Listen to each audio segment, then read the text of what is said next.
Hello प्यारे बच्चे, कैसे हो आप सब।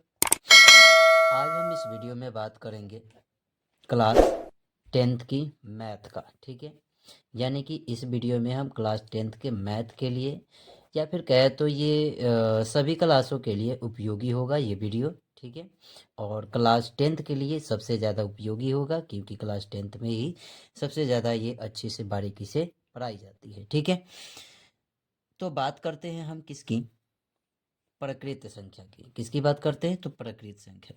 प्रकृत संख्या को इंग्लिश में क्या कहते हैं, नेचुरल नंबर कहते हैं। ठीक है, तो प्रकृत संख्या की परिभाषा क्या होती है, प्रकृत संख्या किसे कहते हैं, तो गिनती की संख्या जो एक से प्रारंभ हो उसे प्राकृत संख्या कहते हैं। ठीक है, ऐसे नॉर्मल में भी लोग बोल सकते हैं कि गिनती की संख्या को प्राकृत संख्या कहते हैं। ठीक है, यानी कि इसमें मेरी जो परिभाषा है वह है गिनती की संख्या जो एक से प्रारंभ हो उसे हम प्राकृत संख्या कहते हैं। ठीक है, और प्राकृत संख्या माना जाए तो उसको हम इंग्लिश में नेचुरल नंबर कहते हैं। तो उसका पहला जो लेटर है उसे हम किससे सूचित करते हैं, तो प्रकृत संख्या को एन से सूचित करते हैं, यानी कि पहले लेटर से सूचित करते हैं। ठीक है, तो प्रकृत संख्या कौन हो गया, तो एक हो गया, दो हो गया, तीन हो गया, चार हो गया। ठीक है, तो ये सभी क्या है, तो प्रकृत संख्या है। ठीक है, आगे चलते हैं। दिया गया है पूर्ण संख्या। ठीक है, क्या दिया गया, पूर्ण संख्या, यानी कि पूर्ण संख्या को इंग्लिश में क्या कहते हैं, होल नंबर कहते हैं। ठीक है, यानी कि इसका जो परिभाषा हुआ, जीरो से शुरू होने वाली प्राकृत संख्या को पूर्ण संख्या कहते हैं। यानी कि जीरो से शुरू हुआ और इसमें पीछे देखिए तो आपको क्या दिखाई दे रहा है, प्राकृत संख्या दिखाई दे रहा है। ठीक है, क्या दिखाई दे रहा है, प्राकृत संख्या दिखाई दे रहा है। ठीक है, तो इसे हम क्या कहते हैं, पूर्ण संख्या कहते हैं। इस पूर्ण संख्या को इंग्लिश में हम क्या करते हैं, होल नंबर कहते हैं। तो वो होल नंबर का जो डब्लू है उससे हम क्या करते हैं, पूर्ण संख्या को सूचित करते हैं। होल नंबर को किसे सूचित किया जाता है, तो डब्लू से सूचित किया जाता है। ठीक है, अब यहाँ नोट 1 में दिया गया है कि क्या सभी प्राकृत संख्या पूर्ण संख्या है। ठीक है, और ये आपका ऑब्जेक्टिव में क्वेश्चन भी पूछा जाता है, हर क्लास में पूछा जाता है ऑब्जेक्टिव में। ठीक है, क्या सभी प्राकृत संख्या पूर्ण संख्या है। ठीक है, तो आप क्या बताएंगे, तो यहाँ पे पहले हम चेक कर लेते हैं कि क्या ऐसी बात जो है वो सही है या नहीं है। ठीक है, तो कह रहा है कि क्या सभी प्राकृत संख्या पूर्ण संख्या, प्राकृत संख्या पूर्ण संख्या है, क्या सभी प्राकृत संख्या। मान लीजिए कि ये प्राकृत संख्या के सदस्य 1 2 3 4 दिखाई आपको दे रहे हैं। ठीक है, और होल नंबर के सदस्य क्या दिखाई दे रहा है, तो जीरो, उसके बाद 1 2 3 4 दिखाई दे रहे हैं। ठीक है, तो क्या हम ये नहीं कर सकते कि जितना लोग बात किया जाए नेचुरल नंबर में आपको दिखाई दे रहा है, जितना मेंबर नेचुरल में दिखाई दे रहा है वो सारे मेंबर आपको पूर्ण में नहीं दिखाई दे रहे हैं, तो कहेंगे आप कि हाँ दिखाई तो दे रहे हैं। ठीक है, तो हमारी जो ये नोट 1 कह रहा है कि क्या सभी प्राकृत संख्या पूर्ण संख्या है, तो कहोगे कि प्राकृत संख्या में जितने भी मेंबर है वो हमें पूर्ण संख्या में दिखाई दे रहे हैं। इसका मतलब जो होगा कि प्राकृत संख्या सभी जो है वह क्या है, पूर्ण संख्या है। तो कहा गया कि क्या सभी प्राकृत संख्या पूर्ण संख्या है, तो आप क्या कहोगे कि हाँ है। ठीक है, अब दूसरा नोट में है कि क्या सभी पूर्ण संख्या प्राकृत संख्या है। लिखा गया यहाँ पे कि क्या सभी पूर्ण संख्या प्राकृत संख्या है। ठीक है, तो चेक कर लेते हैं। यहाँ पे देखिए जो ये पूर्ण संख्या दिया गया है वो जीरो से स्टार्ट है और उसके बाद 1 2 3 4 दिखाई दे रहा है। ठीक है, तो यहाँ पे हम देखें तो इसमें 1 2 3 4, यहाँ पे 4 मिल रहा है, हाँ मिल रहा है, 3 मिल रहा है, मिल रहा है, 2 मिल रहा है, मिल रहा है, 1 मिल रहा है, मिल रहा है। ठीक है, यानी कि यहाँ से बात किया जाए यहाँ तक तो प्राकृत संख्या में है, लेकिन जो जीरो है वो प्राकृत संख्या में नहीं है। ठीक है, तो नहीं है तो हम तो ये नहीं ना कर सकते हैं कि जो सभी पूर्ण संख्या है वो प्राकृत संख्या में है, नहीं है। ठीक है, जीरो पर जब जाओगे तो देखोगे कि जीरो इसमें प्राकृत संख्या नहीं है, तो इसके लिए कह सकते हो कि इसको नहीं, यानी कि क्या सभी पूर्ण संख्या प्राकृत संख्या है, तो कहोगे क्या नहीं। ठीक है, चलते हैं आगे। तो आगे हमारा जो संख्या है वह है पूर्णांक। आगे जो मेरा संख्या है वो कौन सा है? पूर्णांक है। और पूर्णांक को इंग्लिश में क्या कहते हैं? इंटीजर। क्या कहते हैं? इंटीजर कहते हैं। ठीक है, पूर्णांक का मतलब होता है कि पूर्ण अंक। क्या होता है? पूर्णांक को आप विच्छेद कीजिए, संधि विच्छेद करेंगे तो क्या हो जाएगा? पूर्ण अंक हो जाएगा। ठीक है, तो इसकी परिभाषा क्या होती है? तो धनात्मक एवं ऋणात्मक और शून्य संख्याओं से मिलकर बने समूह को पूर्ण संख्या कहते हैं। क्या हुई? धनात्मक एवं ऋणात्मक और शून्य संख्याओं से मिलकर बने समूह को पूर्ण संख्या कहते हैं। तो बात की जाए धनात्मक और ऋणात्मक संख्या और शून्य संख्या। ठीक है, मान लीजिए यहाँ पे बीच में क्या दिया गया? शून्य संख्या दिया गया है। ठीक है, तो शून्य संख्या के बाद आप एक संख्या रेखा देखें तो उस पे आपको एक तरफ प्लस वाला संख्या दिखाई देगा और एक तरफ माइनस वाला संख्या दिखाई देगा। ठीक है, तो प्लस वाले संख्या कौन कौन है? 1 2 3 4। ठीक है, तो ये क्या है? प्लस वाली संख्या है। ठीक है, जीरो के बाद यहाँ पे देखिए तो -1 -2 -3 -4, ये भी क्या है? तो ये भी एक पूर्णांक है। ठीक है, तो अब देखिए यहाँ से लेके यहाँ तक बात किया जाए तो ये माइनस है और माइनस को क्या कहते हैं? ऋण कहते हैं। ठीक है, यहाँ से यहाँ के लिए देखिए तो इसके आगे क्या है? यानी कोई संख्या नहीं है, इसका मतलब इसके आगे प्लस का चिन्ह है। तो ये क्या है? एक धन है। प्लस को क्या कहते हैं? धन कहते हैं। ठीक है, तो यहाँ से यहाँ तक की बात किया जाए तो ये कौन सी संख्या हो गई? तो आप कहेंगे कि ऋणात्मक संख्या। कौन सी संख्या हो गई? तो ऋणात्मक संख्या। ठीक है, यहाँ पे देखी जाए तो ये धन है, यानी कि ये क्या हो गया? धनात्मक संख्या। ये क्या है? धनात्मक संख्या। ठीक है, परिभाषा के अनुसार ये साबित हो गया कि एक धनात्मक संख्या और एक ऋणात्मक संख्या और शून्य संख्याओं से मिलकर बने समूह को हम क्या कहते हैं? तो पूर्णांक संख्या कहते हैं, यानी कि उसे हम पूर्णांक कहते हैं। ठीक है, आगे चलते हैं। जो संख्या अगला संख्या है वो है सम संख्या। ठीक है, कौन सी संख्या? तो सम संख्या। और सम संख्या को इंग्लिश में क्या कहते हैं? इवन नंबर कहते हैं। सम संख्या को इंग्लिश में क्या कहते हैं? तो इवन नंबर कहते हैं।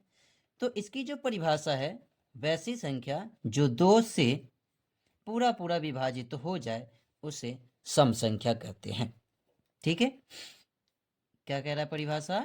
कि वैसी संख्या जो 2 से पूरा पूरा विभाजित हो जाए उसे सम संख्या कहते हैं। ठीक है, तो 2 से विभाजित होने वाली संख्या कौन है? ठीक है, आप कहोगे 1, तो क्या 1 जो है वह 2 से पूरा पूरा विभाजित होगा? कहोगे कि नहीं होगा। ठीक है, तो 2 हो सकता है।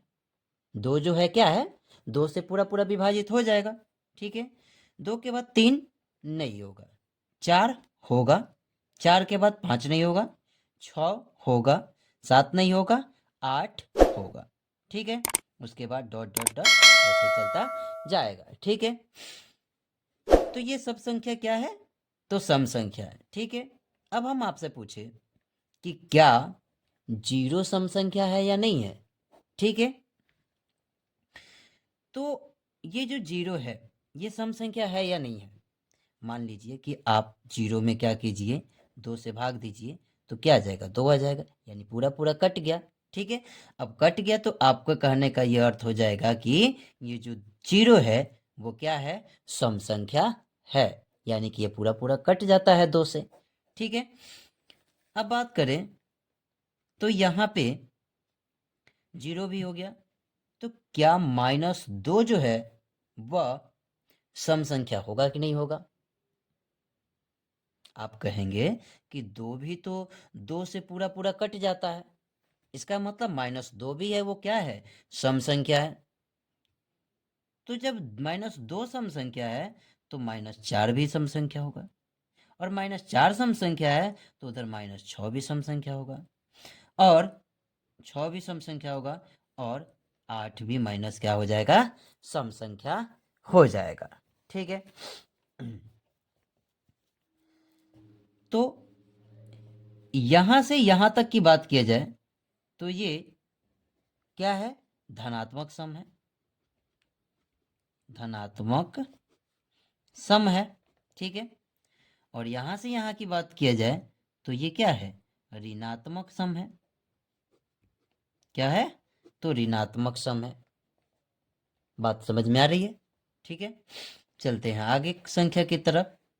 आगे जो संख्या दिया गया है वह दिया गया है विषम संख्या। विषम संख्या का मतलब हो गया ऑड नंबर।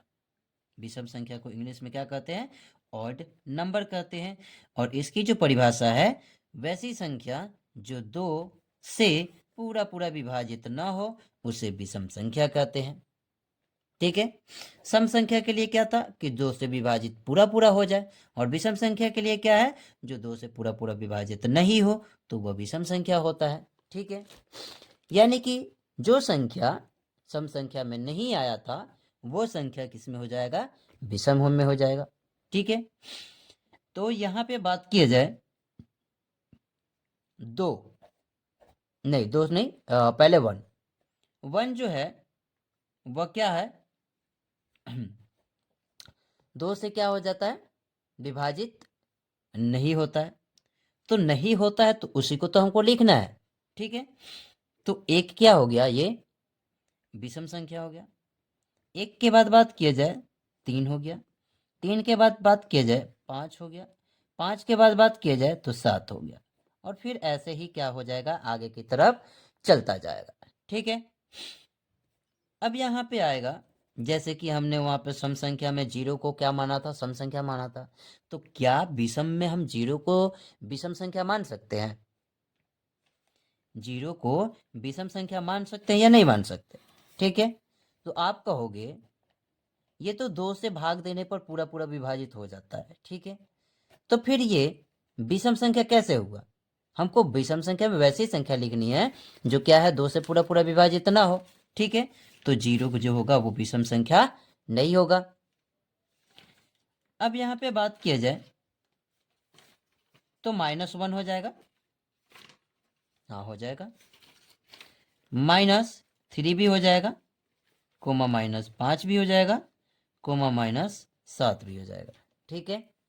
तो इसे हम क्या कहते हैं, तो इन सारे संख्याओं को हम विषम संख्या कहते हैं। अब यहाँ पे देखो ये प्लस में है तो इसका मतलब यह होगा कि ये धनात्मक विषम है, विषम संख्या है, धनात्मक विषम संख्या है। और ये इसके आगे ऋण है तो ये क्या है, ऋणात्मक विषम संख्या है। क्या है, ऋणात्मक विषम संख्या है। बात समझ में आ रही है, ठीक है। चलते हैं अगले संख्या की तरफ। जो अगला संख्या दिया गया है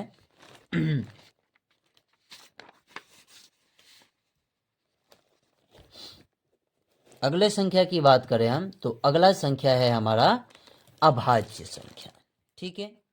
कौन सी संख्या, अभाज्य संख्या। तो अभाज्य संख्या की बात किया जाए तो इसे हम प्राइम नंबर कहते हैं। अभाज्य संख्या को क्या कहते हैं, तो प्राइम नंबर कहते हैं। वैसी संख्या जो एक और स्वयं के अलावा किसी और से विभाजित नहीं होता है उसे अभाज्य संख्या कहते हैं। बातों को गौर से सुनिए। वैसी संख्या जो एक से और खुद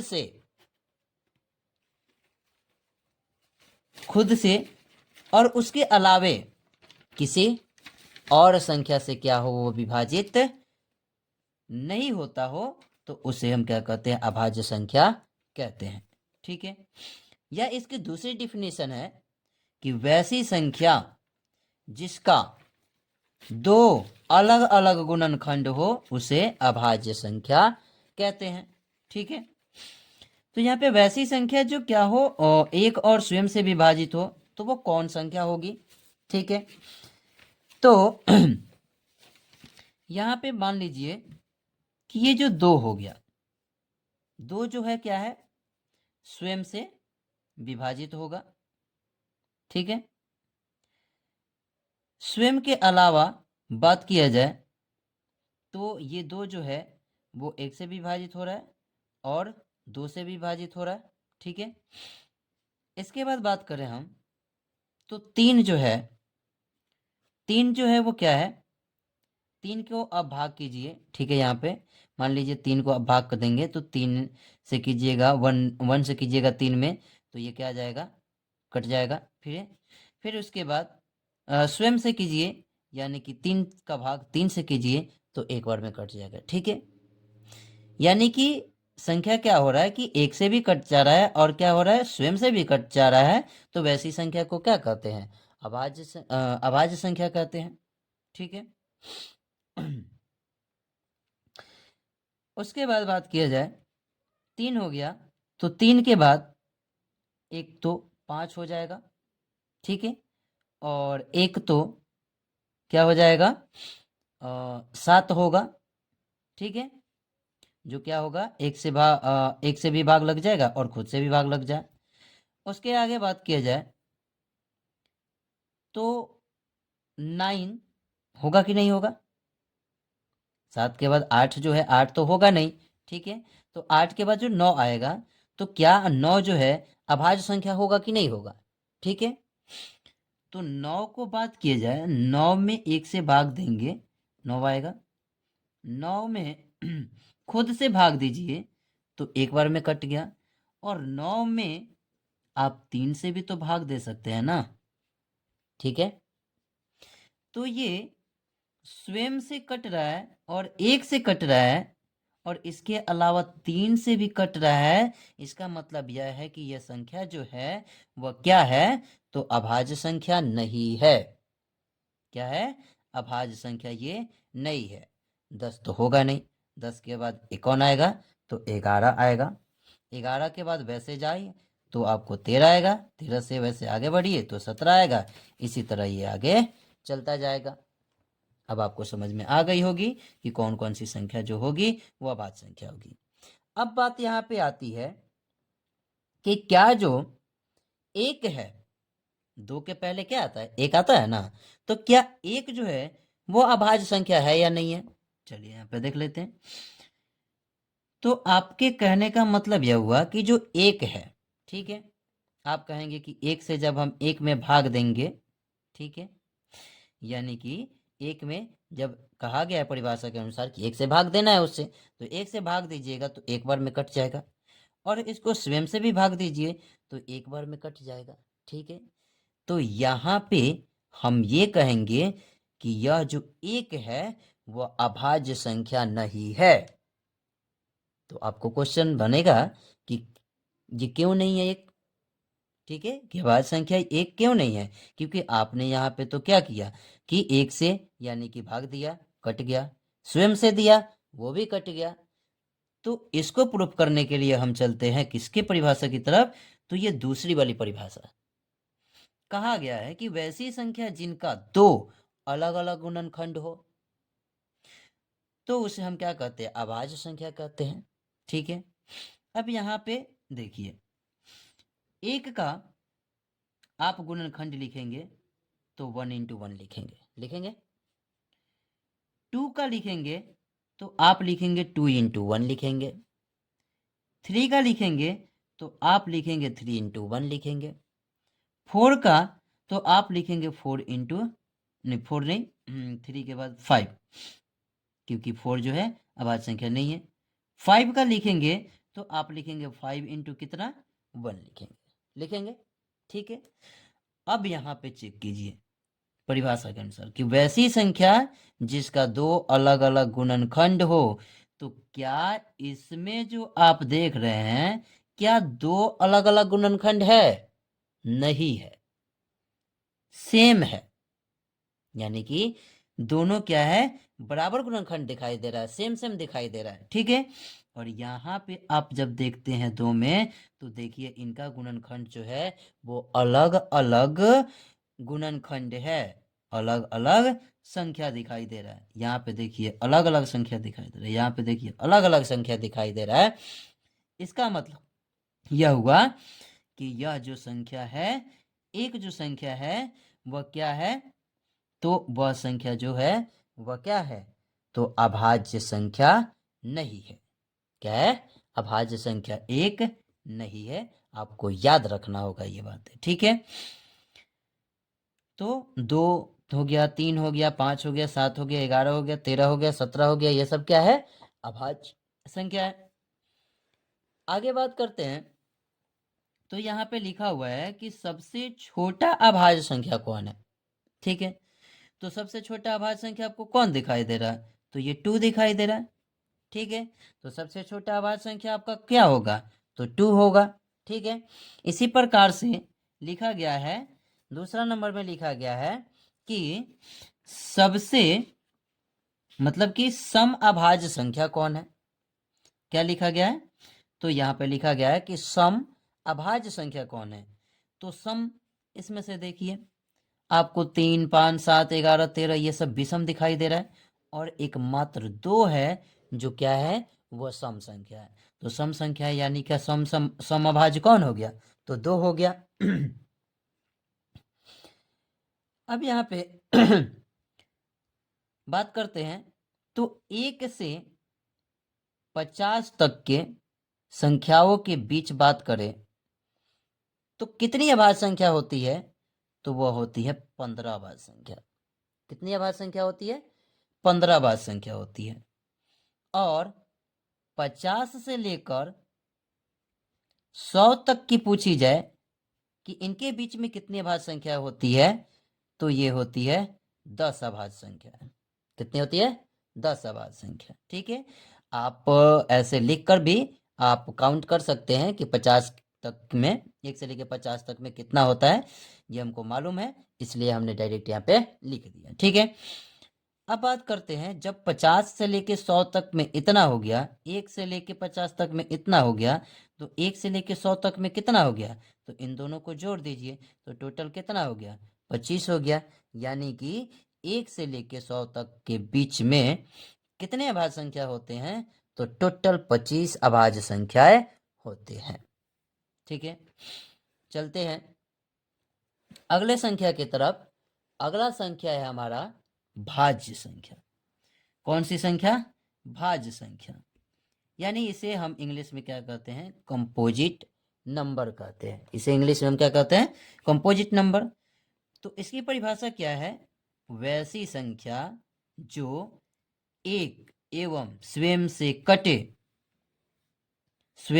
कटे और इसके अलावा एक और संख्या से कटे, तो उसे भाज्य संख्या कहते हैं, ठीक है। इसका मतलब यह हुआ कि जैसे आपने अभाज्य संख्या में पढ़ा था, ठीक है। अगर आपको अभाज्य संख्या याद है तो भाज्य संख्या ऑटोमेटिकली याद हो जाएगा, ठीक है। मतलब कि जैसे कपड़ा पे नहीं होता है कि एक पर एक फ्री, ठीक है। उसी प्रकार से इसको जब आप अभाज्य संख्या को याद करेंगे तो भाज्य संख्या आपको फ्री में याद हो गया, ठीक है। तो यहाँ पे कहने का यह है कि वैसी संख्या जो एक से या स्वयं से कटे और इसके अलावे एक और किसी संख्या से कट जाए, तो हम उसे क्या कहते हैं? भाज्य संख्या कहते हैं, ठीक है। जैसे बात करें हम, एक, वो भाज्य संख्या होगा कि नहीं होगा? नहीं होगा, ठीक है। क्योंकि एक का 2 ही गुणनखंड होगा, ठीक है। जब 2 गुणनखंड होगा यानी कि एक और स्वयं से भी कटेगा, उसके अलावा किसी अन्य संख्या से नहीं कटेगा, ठीक है। तो वो नहीं होगा। उसके बाद बात किया जाए 2, तो 2 को देखो तो वो क्या है? एक तो स्वयं से कटेगा वो, और एक से कटेगा, ठीक है।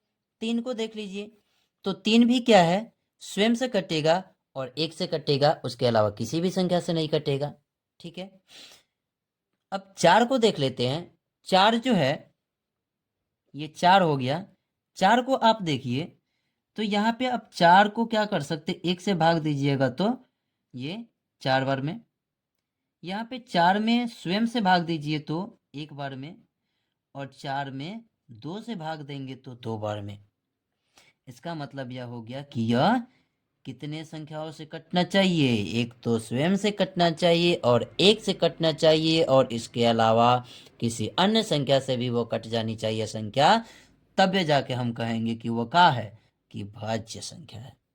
तब वो क्या है? भाज्य संख्या है। इसका मतलब कि 4 जो है वो क्या है? भाज्य संख्या है। ठीक है, तो 4 के अलावा बात किया जाए 5 तो होगा नहीं, क्योंकि 5 जो है अभाज्य संख्या है। तो कौन होगा? 6 होगा। 6 को भी आप भाग दीजिएगा तो भी ये स्वयं से कटेगा और 1 से कटेगा, और इसके अलावा बात किया जाए तो ये 3 से भी कटेगा और 2 से भी कटेगा।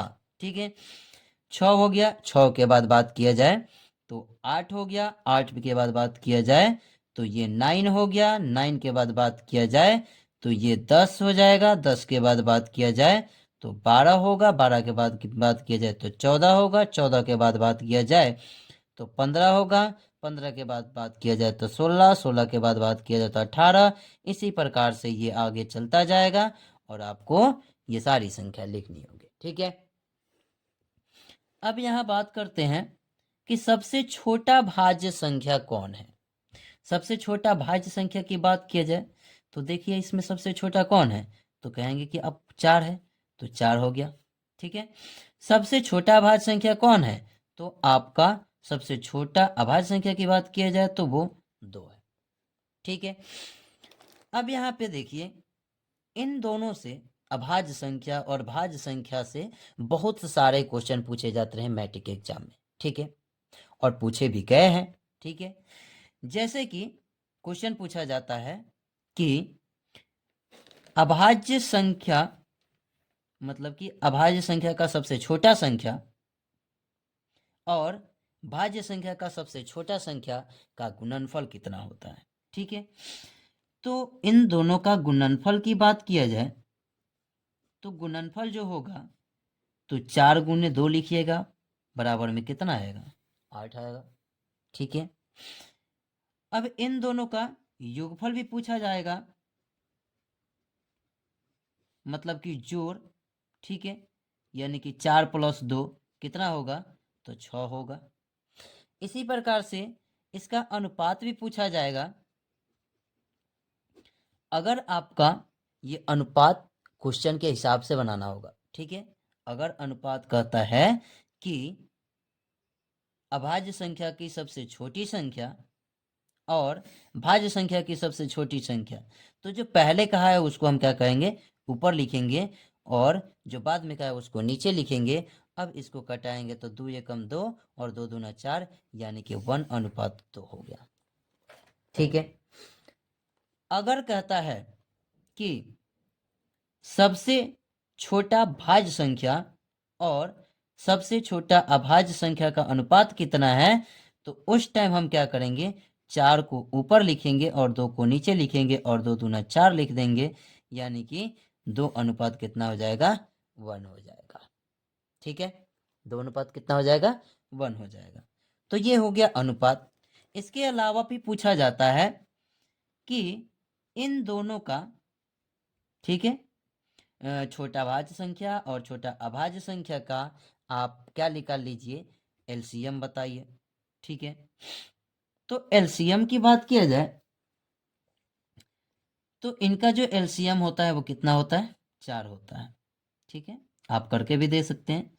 जैसे ये 4 हो गया, ये 2 हो गया, कटाइए तो 2 दूना 4 और 2 एकम 2, और यहाँ पे 2 से कटा दीजिए, 1 हो गया, तो 2 दूना कितना हो गया? 4 हो गया। तो इन दोनों का एलसीएम कितना होता है? 4 होता है। ठीक है, अब यहाँ पे एक और क्वेश्चन भी पूछा जाता है, ये सब ऑब्जेक्टिव के तौर पे पूछा जाता है मैट्रिक एग्जाम में। एचसीएफ कितना होगा इन दोनों का? ठीक है, एचसीएफ कितना होगा? तो एचसीएफ का मतलब होता है हाईएस्ट कॉमन फैक्टर। ठीक है, यानी कि इसमें से ज़्यादा आपको कॉमन निकालना होगा। ठीक है, अब यहाँ पे देखिए 4 का जब फैक्टर लिखिएगा आप तो 2 × 2 × 1 लिखिएगा, और 2 का कितना लिखिएगा? तो 2 × कितना लिखिएगा? 1 लिखिएगा। ठीक है, तो कॉमन कौन है? तो ये है। अब ये है कॉमन, तो इसका मतलब एचसीएफ क्या हो गया? 2 हो गया। ठीक है, तो यहाँ तक आशा करता हूँ कि आपको सारी संख्याएं समझ में आई होगी अच्छे से। ठीक है, और बाकी जो संख्या बचा है वो नेक्स्ट वीडियो में आपको बता देंगे और अच्छे तरीके से समझा देंगे। ठीक है, ज़्यादा से ज़्यादा क्या कीजिए? शेयर कीजिए और चैनल को सब्सक्राइब कीजिए। धन्यवाद।